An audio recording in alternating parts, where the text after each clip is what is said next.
Hello and good morning students.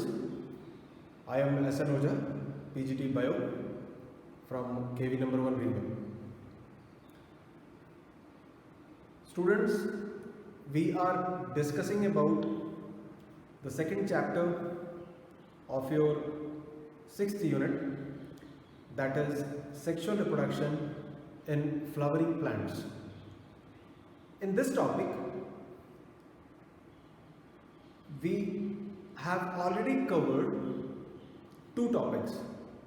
First one is microsporogenesis, that is the formation of pollen grain and microsporangia, and second one is megasporogenesis, that is the process of formation of embryo sac and female gamete, also called as egg. Today is the third topic, and in this topic we are going to elaborately discuss about what is pollination, what are the types of pollination, what are the agents of pollination, and how this pollination helps a plant, or much better help a flowering plant to transfer the gametes. I hope in my previous two videos the topic concepts was very clear to you, and in today's topic again we are proceeding for third topic, that is pollination.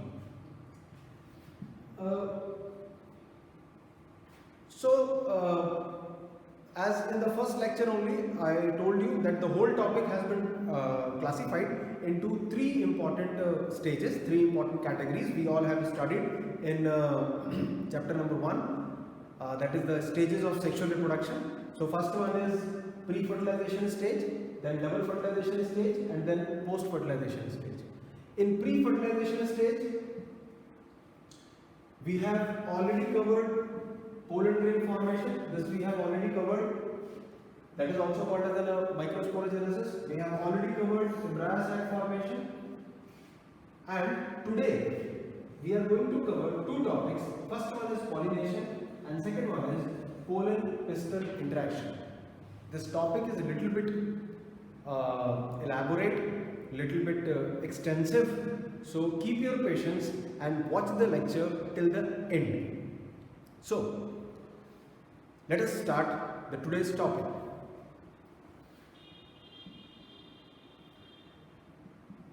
Well, as far as pollination definition is concerned, I think you all have studied about this in your previous classes. Pollination can be defined as the process of transfer of pollen grains from anther to stigma. From anther to stigma. This simple process is called as pollination. Pollination is a physical phenomenon. That means a pollen grain transferred from anther rests on stigma physically. Well, this pollination, if we talk about the plant kingdom, there are much diversity, but here I would like to highlight the two higher plants. First one is pollination in gymnosperm, and second one is pollination in angiosperm. If we talk about pollination in gymnosperm, there the pollination is called as direct pollination. Why? Because there the pollen grain in gymnospermic flowers stigma is completely absent. So no stigma was present there. In gymnospermic plants, the pollen grain is directly transferred to the ovule, and that's why it is called as direct pollination. While talking about angiospermic plants, it is here termed as indirect pollination, because the male gamete, the pollen grain, is not directly reaching to the embryo sac, but it rests on the platform, and that platform is called as stigma. And from the stigma, it extends the pollen tube, and that pollen tube, through the pollen tube, the male gamete reaches to the female gamete. So that is again important interesting fact to know, called as a direct or indirect pollination. Well, in our previous topics, we have already studied that pollination is basically of two types. Yes, pollination is basically of two types. One is called as a self-pollination, another one is called as a cross-pollination. So as far as pollination is concerned, if you see here, again this is called as a cross-pollination. In cross-pollination, the transfer of pollen grain takes place from anther of one flower to stigma of another flower. Anther of one flower to stigma of another flower. This is called as cross-pollination. And while we are talking about a self-pollination means it is a transfer of pollen grain from the anther of same flower to stigma of same flower. So here, the anthers which are formed, the pollen grains which are formed in the anther, they are transferred to another flower. That is called as a cross-pollination. And here, the anther of same flower is resting on the stigma of the same flower. Okay, so that's why there are generally the pollination can be categorized as cross-pollination or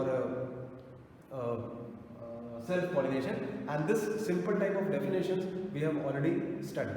Now today we are going to little bit more elaborately explain what is self-pollination and what is cross-pollination and what are the meaning.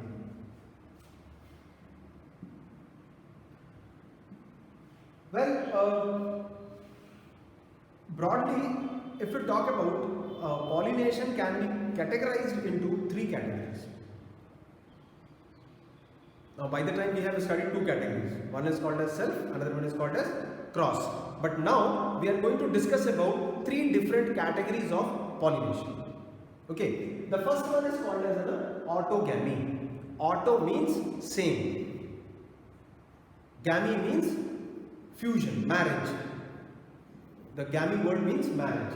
So auto means same and gamy means marriage. So here autogamy means the transfer of pollen grain from genetically similar plant to stigma of the same genetically similar plant. Okay, so here if suppose this is the flower and suppose this is the stigma and suppose this is the anther. So here the anther will rest from the same stigma, same anther to the stigma, and this is called as auto. Auto means self, autogamy. The another part here you can see, and that is called as geitonogamy. Geitonogamy. Again a very important type of pollination. So we will discuss in detail. And last one is called as xenogamy. Xenogamy. Xeno means different.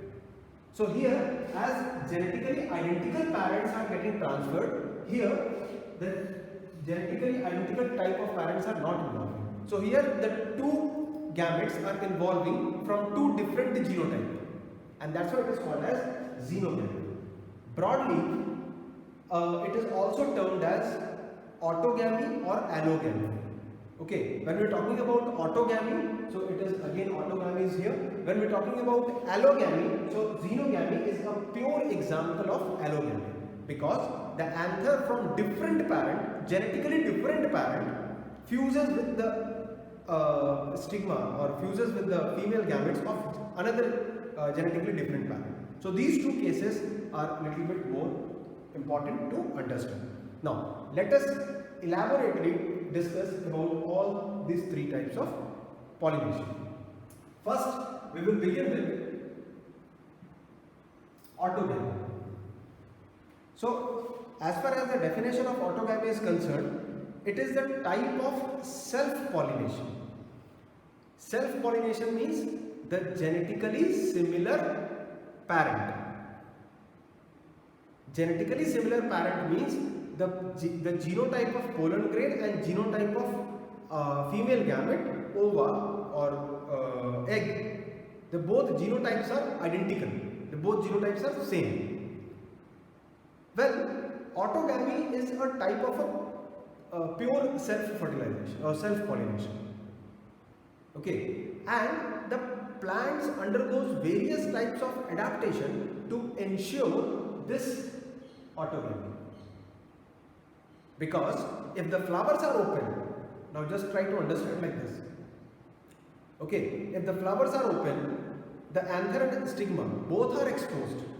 If anther and stigma both are exposed, so pollination can take place by any means, either by autogamy or by xenogamy or by geitonogamy. There are some plants which initiates autogamy, which favors autogamy, because as a result of autogamy, the genotype of the plant will remain conserved and the plants are producing genetically identical offsprings. Okay, because the both gametes, that is pollen and egg, they both belongs to the same genetic constitution. So here, for ensuring autogamy, that autogamy must take place, for ensuring autogamy, plant undergoes two types of modifications. Okay, one is called as casmogamous flower and another one is called as clistogamous flower. Casmogamous. Casmo means open.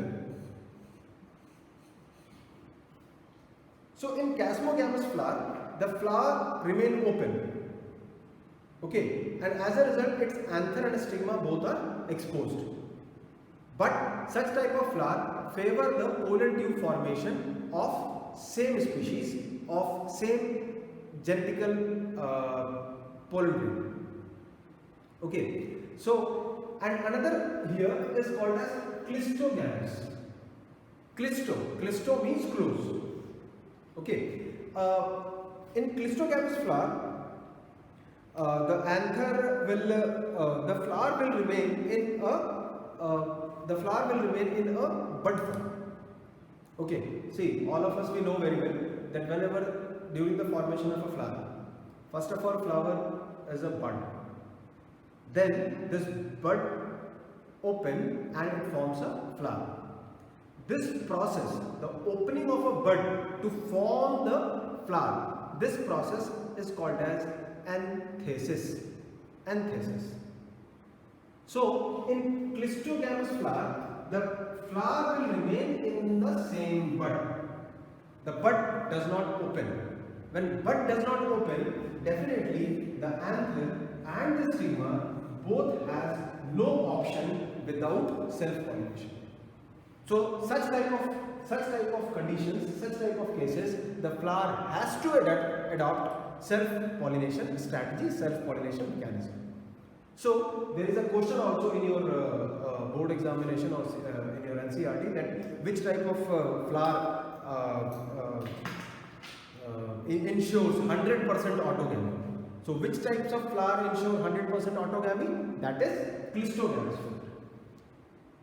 There are few plants in which both the type of gametes are present, both the type of flowers are present. Okay, for example, here I have taken an example of an oxalis. So in this oxalis plant, you can see that on top floor it is a casmogamous flower. This casmogamous flower remains open and that may receive or may not receive the genetically identical pollen grain. But at the base of this, at this portion you can see, these portions are here some buds are present. Okay, so here the buds are present and these buds are called as clistogamous flower. That means these are the buds and these buds never open. Okay, they does not undergo anthesis. Anthesis means the process of opening of a bud to the flower. So this process does not take place at lower flowers. Okay, now the question arises, why such type of modifications are there? Why not the flower open? To enhance the chance of 100% fertilization and 100% pollination. Okay, a flower does not open, right? This benefits the plant. How? Because if suppose if the flower is open, so there are multiple pollinating agents are there. These pollinating agents bring the pollen grain from some different flower to the stigma, and if the pollinating agents are not there, So definitely the pollination does not able to take place. To ensure the chances of pollination, that pollination must takes place, such type of adaptation are adopted by various types of plants. So some more common examples are, as you can see here, a beautiful flower of Commelina oxalis that we have already discussed, and viola. You can see here again the purple color, very important flower, that is called as a viola. Okay, so for ensuring autogamy, clistogamy is important, right? Moreover, in Chasmogamous flowers also autogamy takes place, but it is not 100%. For Chasmogamous it is not always 100%, but for Clistogamous it is definitely 100%. And the reason I told you that the floral bud does not open. So keep this in your notes in a very, very important way. Right. And whatever the progeny of autogamy are formed, the progeny is genetically identical to their parents. Genetically identical to their parents. Right? Okay. Next one is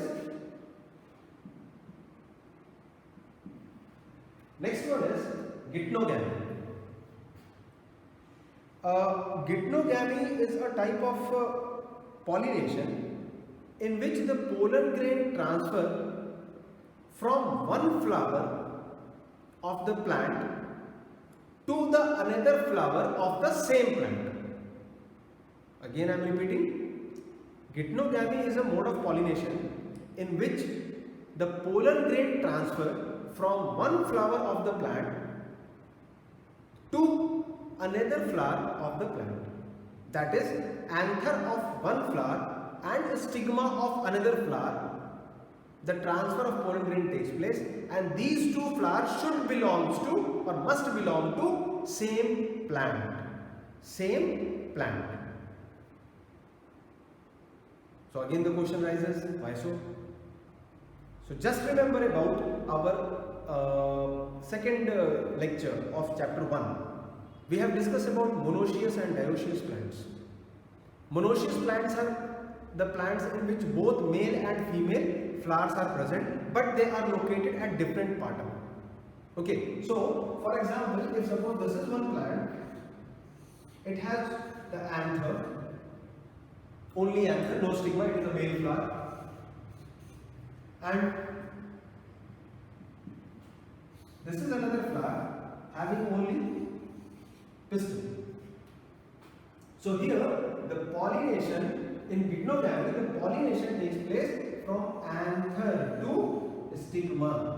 Anther of one flower to stigma of another flower of same plant pollen, of same plant. Right, in much better way you can see here that this is suppose it takes place in monoecious plant also, or moreover it takes place in bisexual flowers also. It is not so कि only takes place. If for monoecious it is mandatory. If monoecious plant want to maintain autogamy, then gitnogamy is a mandatory process for them. Okay, so here also this is the condition of bisexuality, that the flowers are bisexual. So here you can see that the anther, this is the anther, and here some yellow color pollen grains are there. It is very clear to you. These pollen grains are transferring from one flower, this is one flower, from one flower to another flower. Suppose this is one flower and this is suppose the second flower. So here the pollination takes place from anther to stigma. Clear? One more thing I would like to highlight here regarding gitnogamy. Gitnogamy is functionally cross-pollination. Because as per the definition of cross-pollination, we know that anther of one flower to the stigma of different flower. So that is happening here. Anther of one flower to the stigma of different flower. These two flowers does not belong to same body. Means same part. Anther and stigma does not belong to same flower. Anther belongs to some other flower, stigma belongs to some other flower. So functionally such type of pollination are termed as cross-pollination. But genetically it is similar to autogamy. Okay, because both pollen grain and stigma belongs to same plant. Pollen grain and stigma belongs to same plant. Hence, the genotype of progeny will remain exactly identical to the parent one. Okay, so it is functionally cross pollination and genetically autogamy. These two words, please keep in your mind, it is important. Okay, well, talking about third one, and that is called as xenogamy, a pure example of allogamy.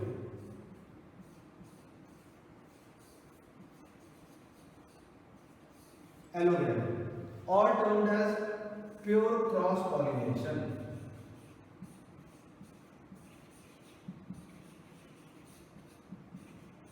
Cross pollination. Okay, so in this process, what happened? The genetically different parents are involving in it. Okay, and here the pollen grain, as you can see, the pollen grain from anther of a different flower belongs to different parent is transferred through stigma of a different flower. Okay, so here the anther is transferring from different parent and it is landing to the stigma of a different parent. This type of pollination is termed as xenogamy. Xeno, that is different. It is an example of pure cross pollination and it is also termed as allogamy. Why called as an allogamy? Because allo means different.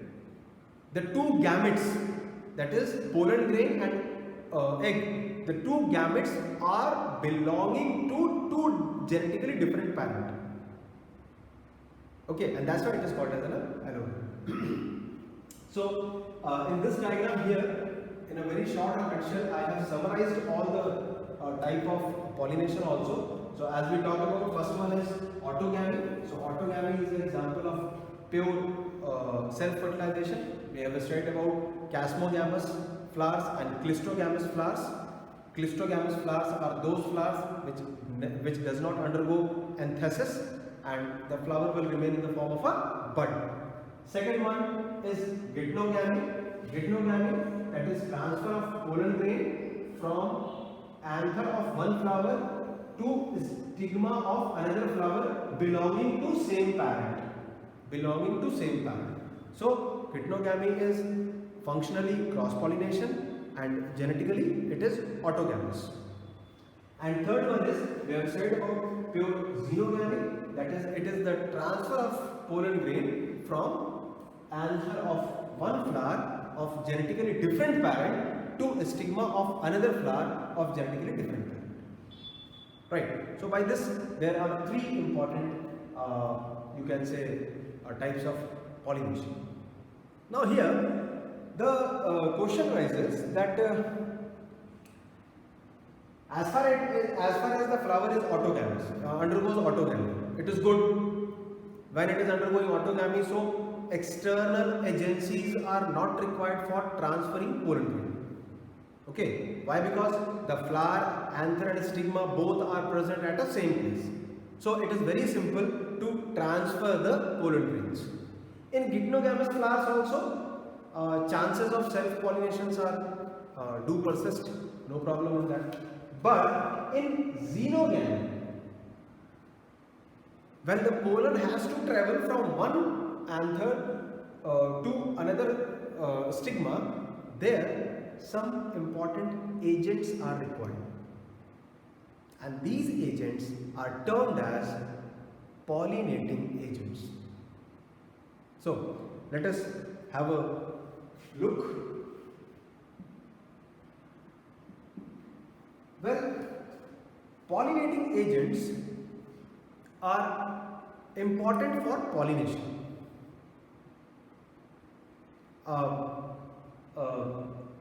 These agents may be biotic, that is, maybe living organisms which are responsible for carrying the pollen grain from one to another flower, or they are also abiotic.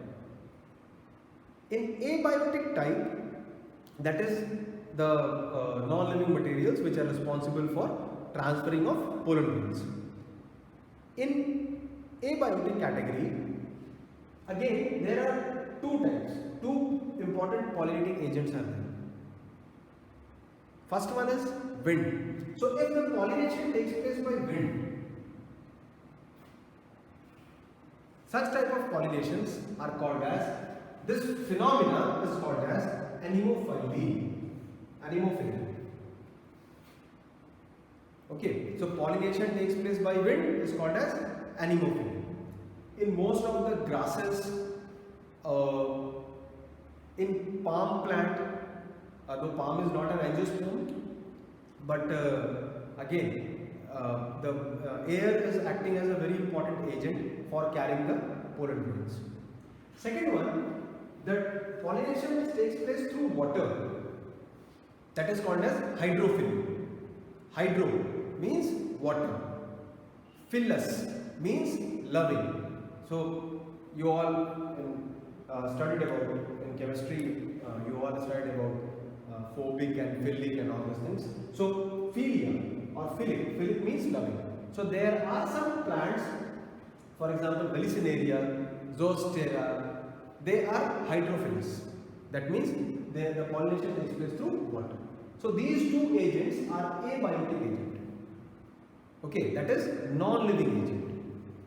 On another side, if we talk about biotic agents are the living agents which are transferring the pollen grain. Now transferring the pollen grain means they are not transferring the pollen grain willingly, but flower and these agents are interdependent upon each other. Okay, and that's why, due to various examples we are going to elaborately explain here, that what are the dependency, what is the need of the dependency, that we will discuss. Okay, so first one is, most of the flower are pollinated by insects. Most of the flower. Why? Most of the flower you have seen colorful petals, very good smell, odor, fragrance, nectar. So all these things is just to attract insects. So the pollination which takes place through insects are called as entomophily. Okay. For example, salvia is there or aristolochia is there. So these are some examples. Next one is bird pollination. So if the pollination takes place by birds, it is called as ornithophily. The word ornitho means study of birds. Pollination which takes place by bat. So when the pollination, yes, bats are also pollinating. You have seen the kadam, tree of a kadam. Okay, so in kadam also you have seen that the inflorescence, it is coming out, right? So kadam is pollinated by bat only. Okay, and whenever the bat always pollinate in night. Why? Because bat is a nocturnal mammal, and nowadays due to coronavirus, bat is also famous, I know. So this bat is a nocturnal mammal and it fly in night only. So pollination by bat always takes place in night, and such type of pollination is called as chiropterophily.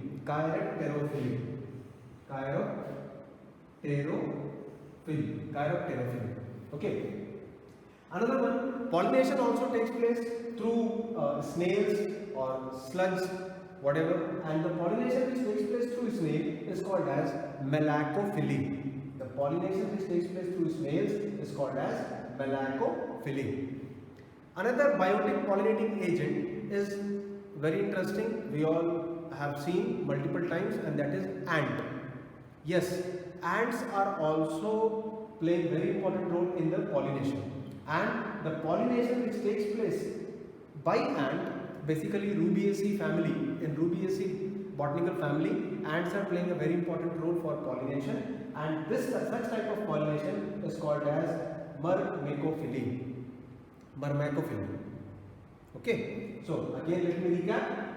pollinations are of two types, biotic and two types of pollinating agents are there, biotic and abiotic. Abiotic agents are water, known as hydrophily, air, known as anemophily, and biotic agents are there, entomophily, pollination by insect, ornithophily, pollination by bird, cryptophily, pollination by bat, malacophily, pollination by snails, and myrmecophily, pollination by ant. These all pollinations are combinedly also termed as zoophily. Zoo means animal. So these are the animals which are performing the pollination, and hence it is also termed as zoophily. Okay. One more thing I would like to, because some of the students get confused, sometimes they term anemophily as a pollination by animal. So keep it in your mind. Anemophily, because their word animal and anemo are a little bit same, so few students get confused in that also. Anemophily is not the pollination by animals. Anemophily is the pollination by bird. Okay, so here one point, keep it in your mind whenever we are writing the answers. Okay. In this chapter, as far as your syllabus is concerned, there are three important types of pollinations which is elaborately discussed in your book, in your text, in your context, and that we are also going to discuss the three important mode of pollination in a elaborate way.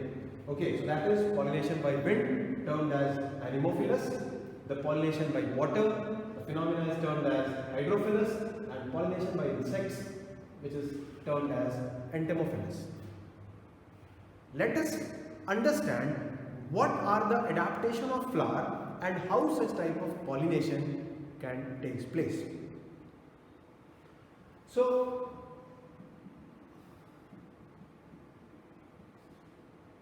first one is anemophily. Anemophily, it is the mode of cross pollination in which the cross pollinating agency is wind. Pollinating agency is wind, that is pollination takes place through air, and hence it is called as anemophily. This phenomenon is called as anemophily. Anemophily takes place in most of the angiosperms, in various angiosperms, and there are particular adaptation of such type of flower. Simply by seeing the flower only you can understand now whether it is anemophilous or it is entomophilous or it is hydrophilous or whatever it is.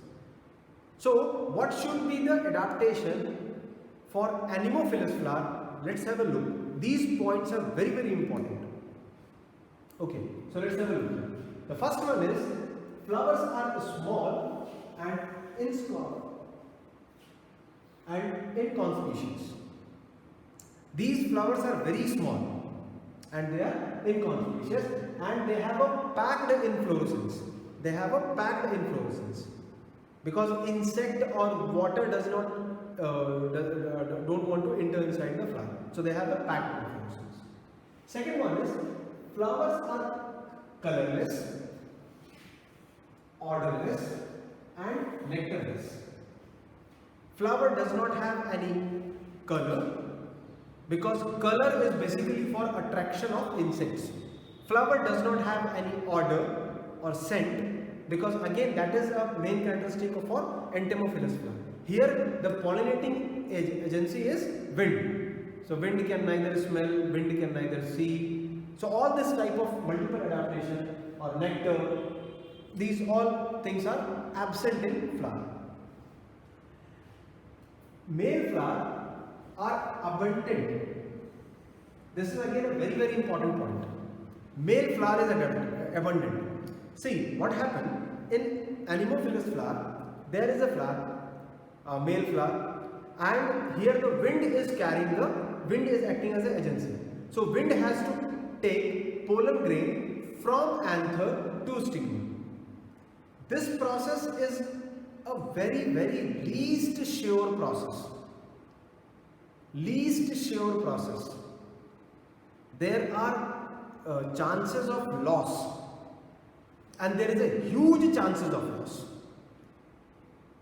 So for that, for ensuring pollination, the male flowers are abundant.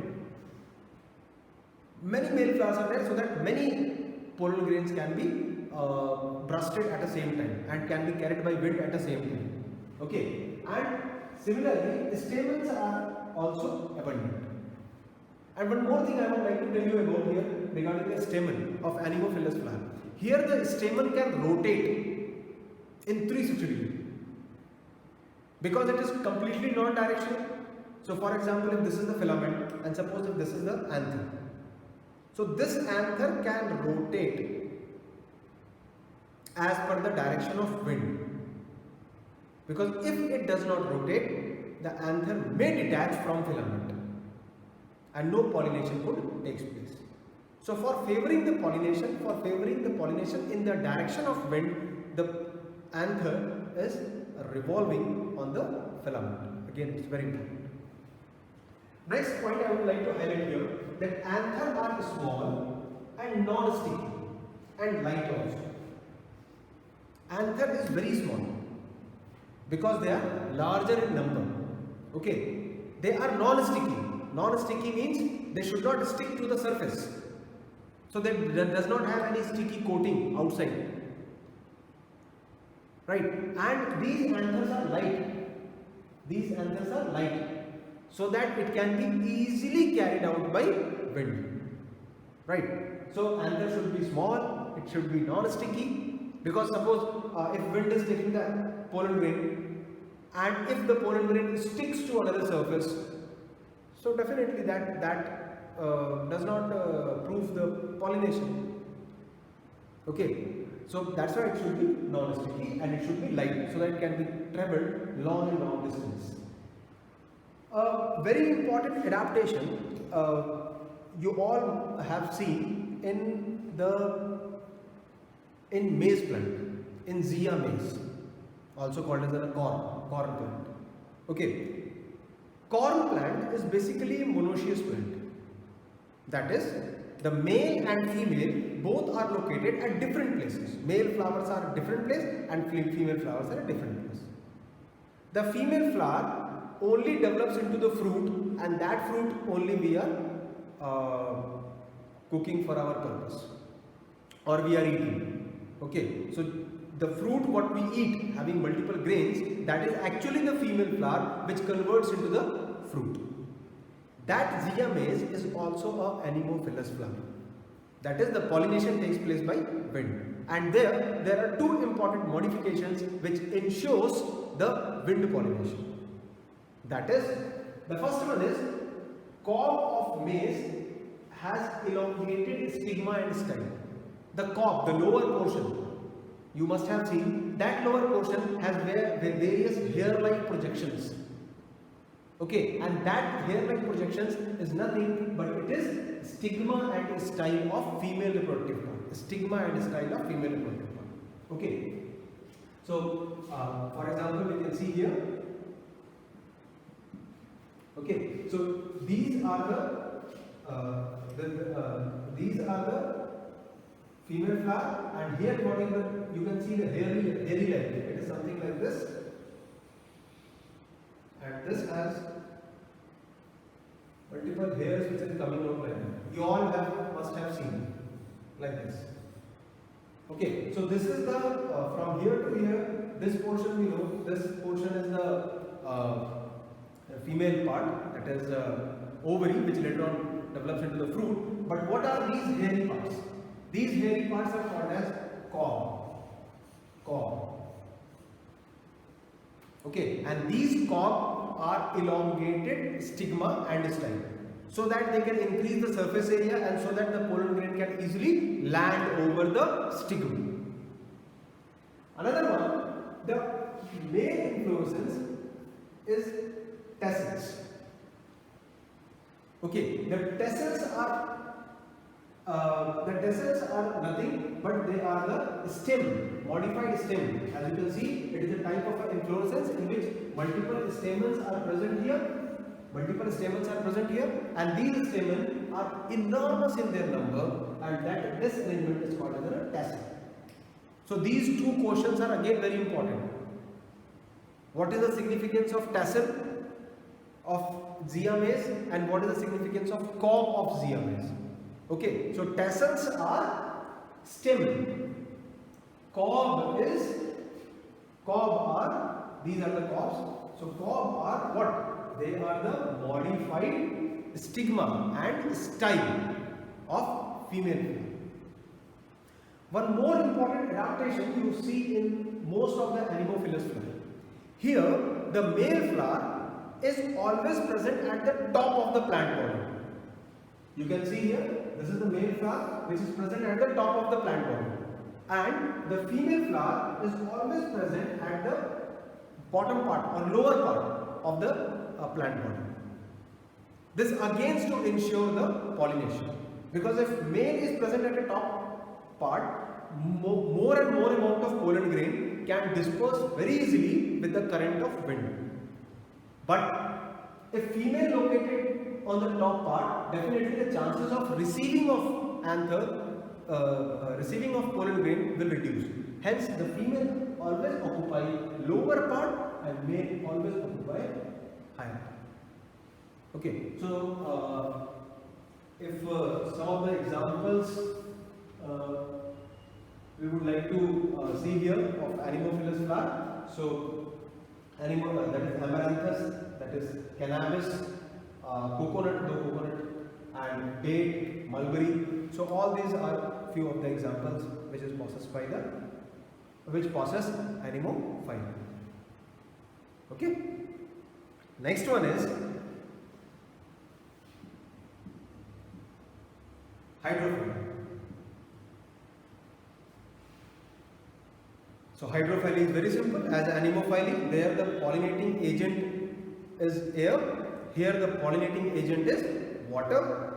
So all the aquatic plants are hydrophilous. Simple. No. All aquatic plants are not hydrophilous. Hydrophylla.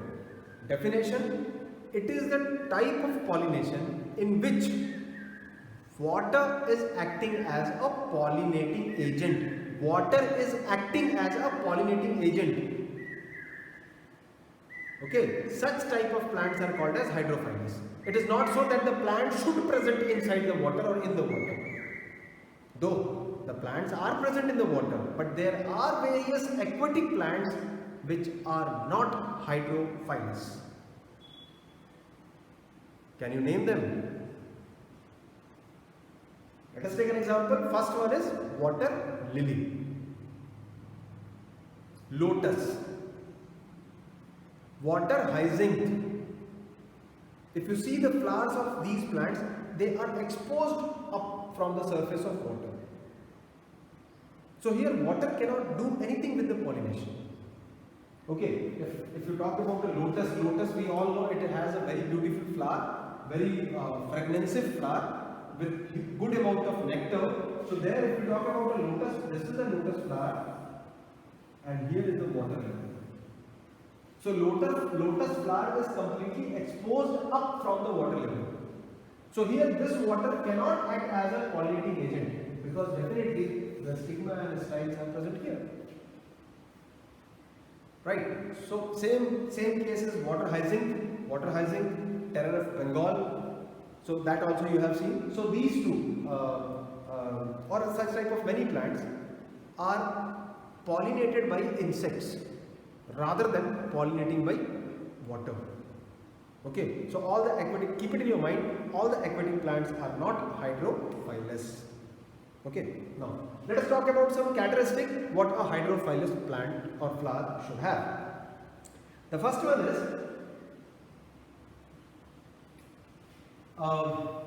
flowers are small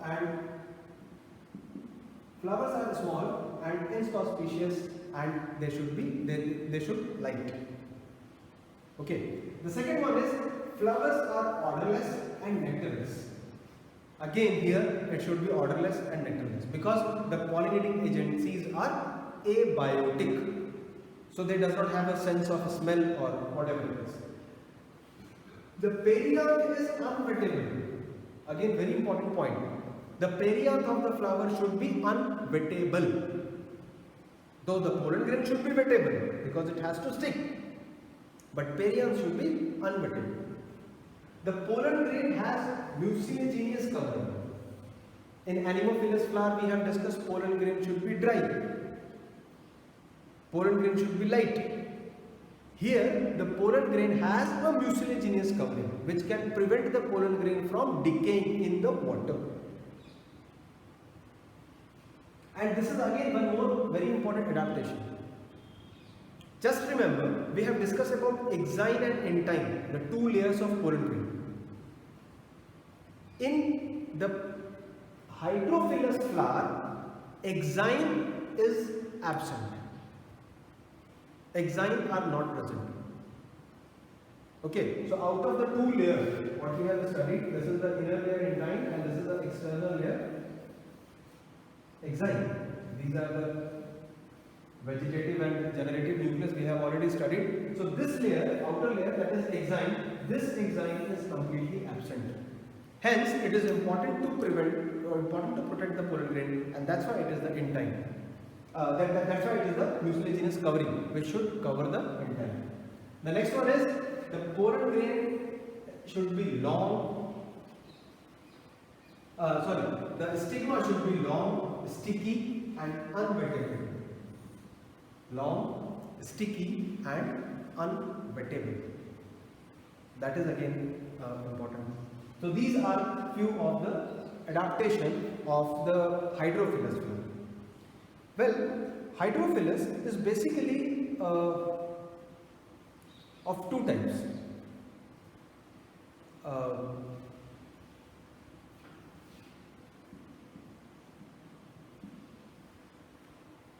One is termed as, in one case, the pollination takes place on the surface of water. On the surface of water. And in other case, the pollination takes place in the water. So on the basis of these two, hydrophyly is again be classified into hypohydrophyly and epihydrophyly. Hypohydrophyly means the pollen grain releases inside the water. They travel inside the water. They reaches to the stigma which is present inside the water. So the pollen grain does not come to the surface and it does not float. The pollen grain remains in the water and keep on floating in the water. It is called as hypohydrophily. Hypo, inside. One of the best example is sea grasses. That is Zostera. In Zostera, as you can see here, this is the male flower. Here you can see this is the male flower, and here this is the female flower. This is the surface of water. It is the surface of water. So here the pollen grain releases from the male flower and it reaches to the female flower. These are small. This one, this one, this one, this one. As you can see, these are the small pollen grains, and these pollen grain from male flower it reaches to the female flower. But this pollen grain does not come to the surface of water. It remains inside the water. Why? That is due to density of the pollen grain. Okay, the density of the pollen grain is exactly equal to the density of the seawater. Seawater. Okay, why? Because it is Zostera is called as sea grasses. They are present in sea.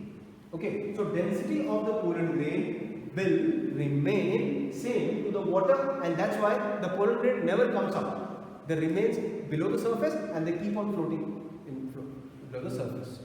Right. Another one is that is called as epihydrophyly.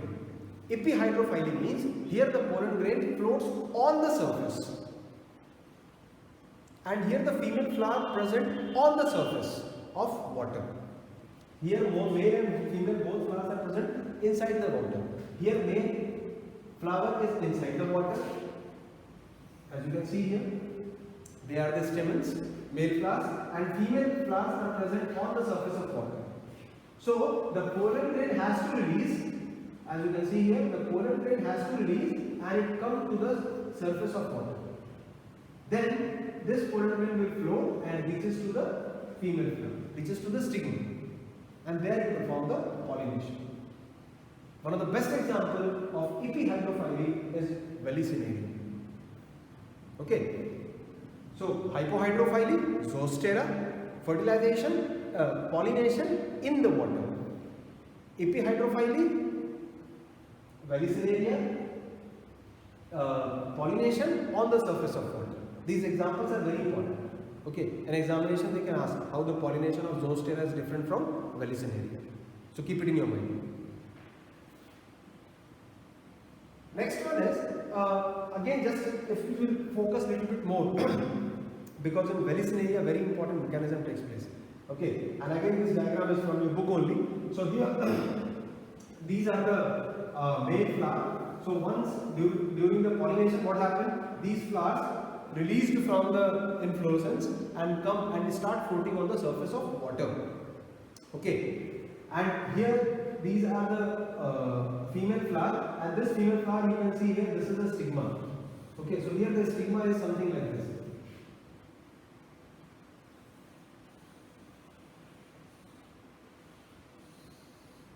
Like this. So these are the stigmas. Okay, to increase the surface area. As the male flower reaches to the female flower, and remember this is not anther. It is not anther, it is a male flower. Okay, as it reaches near to the stigma, the male flower bursts, and as the male flower bursts, multiple pollen grains stick here. Pollen grains stick here. When once the pollen grains stick there, and when once the pollination takes place, which leads ultimately to the fertilization. When once the female flower gets fertilized, then a very important mechanism takes place. Once the fertilization is over, this female flower start coiling itself. And due to this coiling, the female flower, which is exposed on the surface, pull down due to the tendril formation. Okay, so that is the mechanism of Vallisneria. Next one is entomophily. Very important, very interesting. Entomophily, most of the pollinating agents belongs to insects category. Okay, so the pollination in which pollinating agents are insects are called as entomophily. What are the characteristics of entomophilous flower? First one, flower is large and exposed so that insect can easily visit the flower, take the nectar. As a result, the pollen grain can attach to their body and then it can run. Another one, flowers are colored. Very important. In anemophily and hydrophily, flower was colorless. Here it is ordered, there it was orderless. Here it has nectar, there it was nectarless. So whatever colorful flowers you can see, they all colorful flowers belongs to entomophilous category. Okay. Yes, very important term, that is pollen basket. Such type of flower which undergoes entomophily, they accumulate their pollen grain at a single place, and there only the nectar glands are present. So that is called as a pollen basket. So insect attracted toward the nectar. As a result, it reaches inside and the pollen grain stick to the body of the insects, and that's why it is called as a pollen basket. And here one more adaptation, pollen grains are covered with pollen kit. Pollen grain should be sticky, otherwise it will not stick to the body of insects. In anemophily, the pollen grain should be dry. Here the pollen grain should be sticky. Okay, and here the stigma should also be sticky, because when once the insect is bringing the pollen grains, definitely the pollen grain should stick to the stigma, then only the pollination and followed by fertilization can take place. So there are some very important adaptation which is possessed by Entomophilus flower. Okay, insect does not only depend for nectar or scent and does not always attract toward a flower just because of color. Okay, but there are multiple other modifications, there are multiple other symbiotic relations which takes place between flower and insects. So let us take one by one such type of examples. Yes, the first very important example is our specialization, Entomophilus specialization, is the relation between fig and wasp. Okay, fig flower, as you can see here, this is the fig flower. So fig flower has hypenthodium type of inflorescence. Fig flower has hypenthodium type of inflorescence. That is, it is completely closed. So as a result, the wasp enters inside the flower and it is the safe place for the wasp to lay egg. So at the base of stigma, as you can see here, at the base of stigma, wasp lays egg. Wasp lays egg. These egg modified into the larva. Okay, and then it will fluor. And in which of that, the flower get pollinated. So the pollen grains can stick to the body of wasp. Okay, that is called as fig and wasp relationship, important modification of Entomophilus specialization. Second one more example is salvia. Very beautiful flower salvia has. So in the plant of salvia, if you see here, for ensuring cross pollination, the flower undergoes few type of modifications. For example, here there is at the base of, this is the stigma, and at the base of the stigma you can find here there is a nectiferous disc which secrete nectar. Okay, so whenever the insect, and here you can see that the stigma is closed and not open, and the anther is fertile and the anther is outside. So what happened? This is the sterile anther loop. This sterile anther loop is colored, and due to which the insects get attracted. So as it attracts the sterile anther loop here, at the same time the pollen grain stick to the body of insect. Okay, and here the stigma is very less. As you can see, stigma does not modify, because if stigma is long and modified, the self-pollination takes place. And salvia has a very good adaptation for promoting cross-pollination. Okay, so now what happens when the anther from one flower, when the pollen grain from one flower stick to the body of insect, when this insect reaches to the another flower, this insect reaches to the another flower. Okay, so here what happened? This has mature stigma which is exposed. Here it was closed stigma. Okay, so here the stigma is exposed, then anther, and when the fly reaches here, it transfers the pollen grain to the stigma. Okay, so this type of modification which promotes cross pollination is a very good example of salvia. Another more example is the yucca and moth. A very important question is also there in your book, that yucca and moth both cannot complete their life cycle without each other. They both are depending upon each other. Why? Because this is the yucca flower and this is the moth. The moth lay egg at the base of the ovule, at the base of the embryosac and inside the ovule. Okay, this helps moth that the egg are prevented from predators, and at a base of that, the yucca flower get pollinated. So both are depending upon each other, yucca and moth. Same type of example is a very important, and that is Amorphophallus flower. Amorphophallus, also called as Amorphophallus titanum, also called as Titan arum. Titan arum.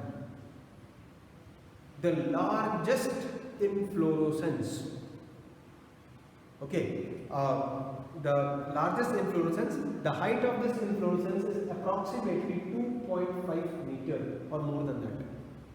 Just for a small comparison, I have shown here that here is one of the botanists which is standing, and you can see the height of the flower or height of the inflorescence. The largest flower below is Rafflesia. Rafflesia is the largest flower which is total root parasite, and inflorescence amorphous is the largest inflorescence. So this amorphous also provide a safe base for laying of egg to the insects, and in contrary it undergo the exchange of pollen grain takes place. One more very good example we can see in Ophrys and wasp. Ophrys is an orchid plant, and one of the petal, this is the Ophrys flower, one of the petal of Ophrys flower, it is modified as the female bee, the abdomen of female bee. It appears as the abdomen of female bee, due to which male bee male wasp get attracted. When it copulates with this petal, actually it is not a female bee, but the wasp cannot understand that. So when it copulates with this petal, this phenomenon is called as pseudocopulation. Pseudocopulation.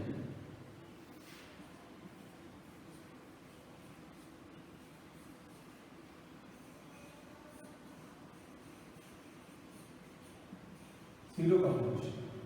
And on the exchange of that, here this is the exposed stamen, as you can see, and these flowers are pollinated, okay, through the wasp.